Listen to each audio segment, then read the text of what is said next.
Makakausap po natin ngayon si Senador Ping Lacson na kilalang galit sa pork barrel funds. Tama po ba yon, Senador Ping? Isa po kayo sa mga hindi tumatanggap dati. Tama po ba yon? Mayon, Torina, at magandang gabi sa lahat ng sumusubaybay din. Ayan. First of all, bakit po kayo galit sa pork barrel funds? Kasi napakarami namang nasasayang na pondo. Galing naman sa tax natin lahat yan. At kokonti ang nakikinabang. Kung sino yung pinakamagagaling magsingit, mag-insert o mag-realign, sila lang nakikinabang. At yung iba naman, dahil nga wala namang koordinasyon sa mga ahensya na mag-implementa, hindi naman nagagamit yung budget. So unused appropriations ang dating. So hindi na ma-maximize yung tinatawag nating dapat investment ng bayan para sa infrastructure, para sa livelihood at kung ano pa. At yun na nga po, Senador, ang nadidiskubre natin ngayon tungkol sa mga flood control projects. So ano ang masasabi ninyo dito sa panukala ni Senador Win Gatchalian na isa publiko ang buong budget process? Is that even possible? He's a breath of fresh air, no? Kasi ngayon lang siya mag-chair ng Finance Committee sa Senado. At hindi ako nagdududa, nagagawin niya talaga yan. Kasi nakasama ko rin naman siya sa Senate nung nakaraang Kongreso. At he means what he says. Kaya I just hope, kasi pag binlike mo yung cycle, yung kultura, medyo malaki ang challenge. So siguro magtulong-tulong na lang kami, yung mga like-minded na mga senador, pagtulong-tulungan na lang namin na maging transparent talaga yung entire budget process. I see. So how does this play into that? Meron po naging special report, yung kasama po natin na si Willard Cheng. Ang sabi po niya, maaaring ang pork barrel ay napalitan lang ng pre-enactment insertions ng mga senador para sa kanilang mga proyekto. Ano po ang komento ninyo doon? Totoo yun, kasi ang ruling ng Korte Suprema, bawal yung post-enactment. Yung ibig sabihin, naka-lamsam pagkatapos saka palang pipiliin yung proyekto. Pero ngayon, na-devise yung para mapaikutan yung Supreme Court ruling declaring pork barrel system as unconstitutional. So sa budget pa lang, sinisingit na, may item na identified. Pero hindi naman ito naka-coordinate doon sa mga implementing agencies. Ang nangyayari tuloy, mali-mali yung pagkagawa o kaya minsan naging ghost project.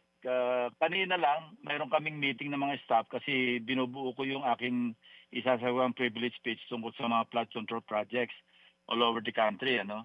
At mukhang may natisod na at least isang ghost project na talagang binabalidate pa namin pero parang doon papunta. Na halagang almost 200 million, wala naman nagawang proyekto. So, chinecheck namin, nire-recheck kung ito ba ghost project talaga o mali lang yung lugar na napuntahan ng aking team. Okay, so pag sinabi po na what constitutes a ghost project, yung hindi pa nagamit o wala nang balak gamitin at naibulusan na? Hindi, nakalagay sa record sa GAA completed yung proyekto. Ay, okay. Pero pag tinignan mo sa ground, wala man lang nangyaring construction maski ano. So yun ang ghost talaga. Ibig sabihin, 100% nawala yung pera. Ayun. Yung anomalous na project, pwedeng nawalan lang ng 30%, 40% na nasayang. Ang pinakagrabe yung ghost kasi buong pera na naka-appropriate para sa isang item na project, hindi man lang nagawa. Okay. So kakabalik lang po ninyo, Senador Ping.